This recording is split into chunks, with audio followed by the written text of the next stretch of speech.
नमस्कार. मी भाग्यश्री पाठक. मार्केट आणि मी हा सोप्या मराठीतून शेअर मार्केट समजावून सांगण्याचा माझा एक उपक्रम आहे. काल मार्केट सुरुवातीला तेजीत उघडलं होतं आणि नंतर घसरत शेवटी 24,000च्या खाली बंद झालं. आजही अमेरिकन मार्केट तेजीतच उघडलं आहे.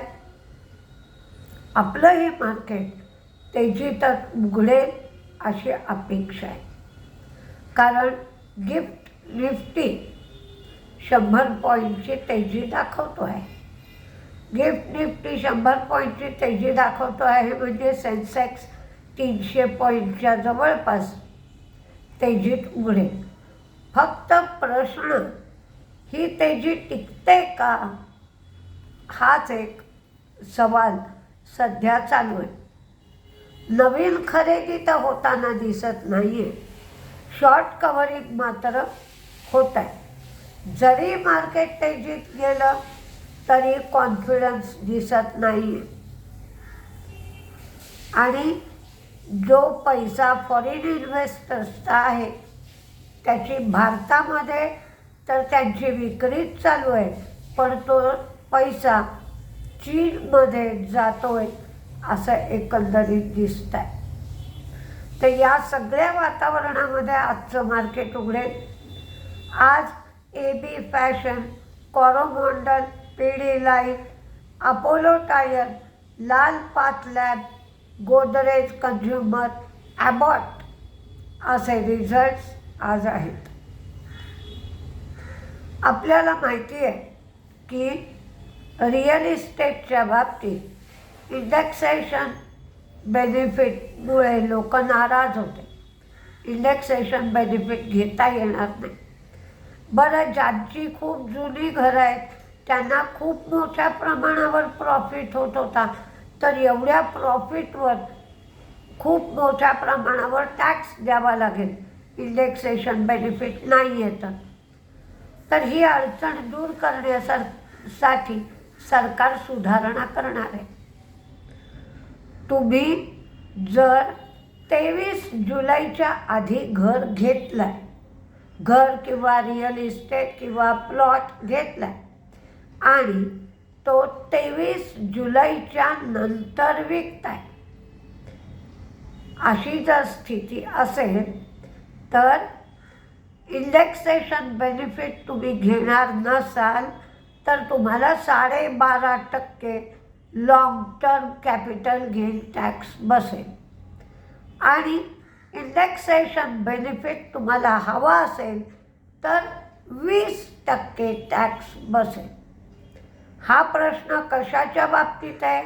23 जुलैच्या आधी घर घेतलं आहे आणि 23 जुलैच्या नंतर विकत असाल तर. ह्या सुधारणा सरकार करताय असं सांगण्यात आलं. आता क्रूड 76.14 एवढा आहे.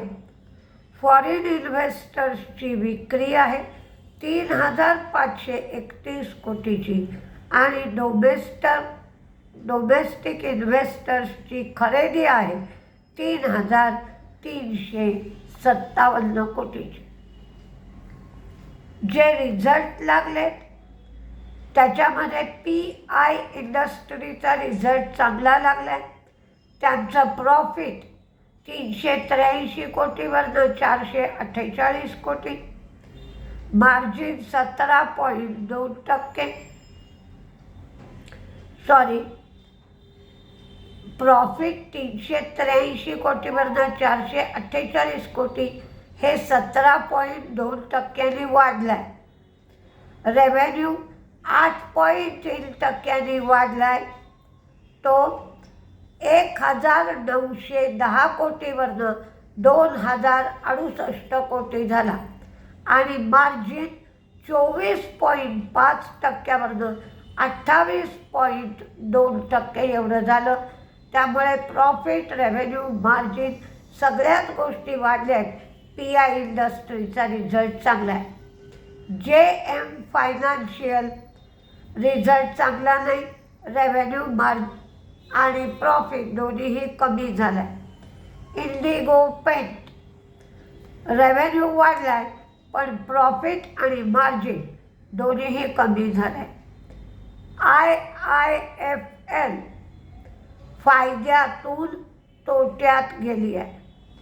स्पेशालिटी रेस्टॉरंट यांचा फायदा, रेव्हेन्यू वाढला आहे, मार्जिन कमी झालं आहे. ऑटोमोटिव्ह स्टॅम्पिंग यांचा फायदा वाढला आहे, रेव्हेन्यू कमी झाला आहे.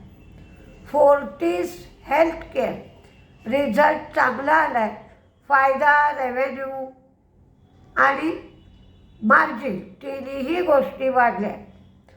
सुझलॉन ही रेनॉन एनर्जीमध्ये 76% स्टेक घेणार आहे. 2 ट्रान्चमध्ये त्याचं पेमेंट होईल. 51% स्टेक आधी घेतला जाईल. त्याचे 400 कोटी रुपयाचं पेमेंट केलं जाईल आणि नंतर 25% स्टेक घेतला जाईल. त्याचं 260 कोटीचं पेमेंट केलं जाईल. बॉशचा रिझल्ट चांगला आला आहे. प्रॉफिट, रेव्हेन्यू, मार्जिन तिन्हीही वाढलं आहे. लुपिनचाही रिझल्ट चांगला आहे. नफा, उत्पन्न आणि मार्जिन तिन्ही गोष्टी वाढल्या आहेत. गुजरात गॅसचं मात्र प्रॉफिट कमी झालं आहे, मार्जिन कमी झालं आहे, रेव्हेन्यू वाढला आहे. चंबळचं प्रॉफिट वाढलं आहे, मार्जिन वाढलं आहे, रेव्हेन्यू कमी झाला आहे. पण चंबळमध्ये एक गोष्ट चांगली आहे की त्यांनी 1775 कोटीचं पेमेंट करून टाकलं आहे कर्जाचं. त्यामुळे आता चंबळ ही नो डेट कंपनी झाली आहे, म्हणजे चंबळवर आता कर्ज नाही आहे. टाटा पॉवरचं प्रॉफिट 970 कोटी, त्यांचं रेव्हेन्यू 17,293 कोटी आणि मार्जिन 19.4%. टाटा पॉवर ही खोरलोच हायड्रो पॉवरमध्ये 40% स्टेक घेणार आहे, 830 कोटी खर्च करून. आणि ते ग्लोबल डिपॉझिटरी शेअर्स जे आहेत त्याचं डिलिस्टिंग करणार आहे. लिंडेचं प्रॉफिट वाढलं, मार्जिन वाढलं, रेव्हेन्यू कमी झालं. बाटाचा रिझल्ट काही एवढा चांगला आला नाही आहे.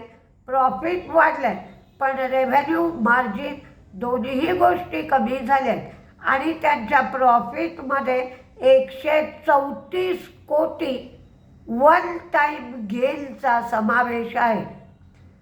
त्यांनी मॅनेजमेंटने सांगितलं की निवडणुका, अति झालेला उन्हाळा ही कारणं देण्यात आली आहेत आणि बाटाने 10 रुपये डिव्हिडंड मात्र दिला आहे.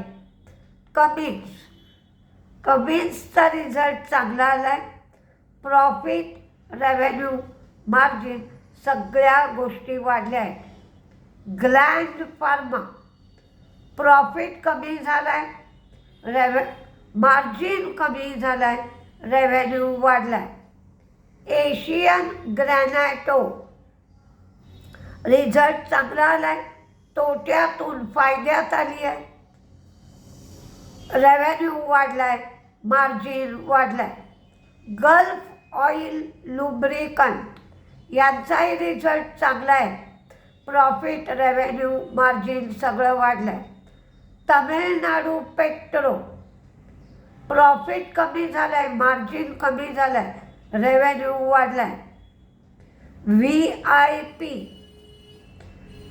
व्ही.आय.पीवर बांगलादेशामधल्या अनरेस्टचा तर वाईट परिणाम होईलच, कारण त्यांचा तिथे प्लांट आहे आणि त्याचबरोबर प्रॉफिट कमी झाला आहे, मार्जिन कमी झालं आहे, रेव्हेन्यू फ्लॅट राहिला आहे. कोकियो कॅमली यांचा प्रॉफिट रेव्हेन्यू कमी झाला आहे आणि मार्जिन वाढलं आहे. आता आपण तेजीमध्ये कुठले शेअर राहतील याची एक लिस्ट बनवूया. तुम्ही हे वॉच लिस्टमध्ये ठेवा. जर तुम्हाला हवी तशी हालचाल शेअरमध्ये दिसली तरच ट्रेड घ्या, कारण मार्केटमध्ये खूप गोंधळ चालू आहे. आपण रोज देतो अंदाज, तसा आजही दिला आहे. तेजीमध्ये Gulf oil lubricant, Fortis healthcare, Cummins, Lupin, Tata power, AIA engineering, तर आज त्यांची बायबॅकवर बैठक आहे.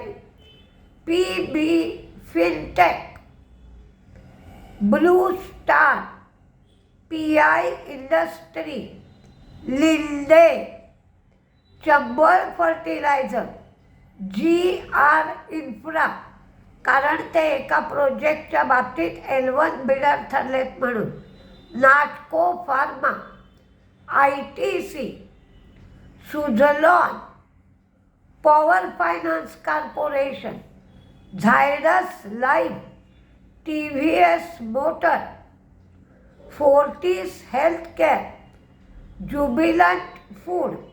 पण ज्युबिलंट फूडच्या बाबतीत बांगलादेशातल्या अनरेस्टचा पण परिणाम होणार आहे, तो पाहून बघा. अरविंदो फार्मा, चमनलाल सेठिया बायबॅक जाहीर केला आहे आणि PI इंडस्ट्री. तर मंदीमध्ये गुजरात गॅस, JSPL हे सगळं मंदीमध्ये. Gujarat gas, JSPL, Indigo paint, कोफोर्जवर एकाने केस टाकली आहे. ती केस सेटल झाली असं वाटत होतं, तर त्यांनी पुन्हा केस घातली आहे. तर त्याचं कॉम्पेन्सेशन कोफोर्जनी त्या क्लायंटला द्यावं लागेल, म्हणून कोफोर्ज. बाटा, भेळ, डबल बॉटमचा ब्रेकडाऊन झाला आहे म्हणून. IIFL, VIP, Crompton consumer, bank of Baroda, axis bank आणि इंडियन हॉटेल. सगळीकडे अनरेस्ट चालू आहे, तर जास्त टुरिझमकडे लोकांचं लक्ष असणार नाही, म्हणून इंडियन हॉटेल दिलं आहे. तरी पण बघूया, सावधगिरीने ट्रेड करा. दिसेलच, मार्केट दर्शन देईल काय काय होतं आहे त्याचं. बघू आपण पण ते. नमस्ते.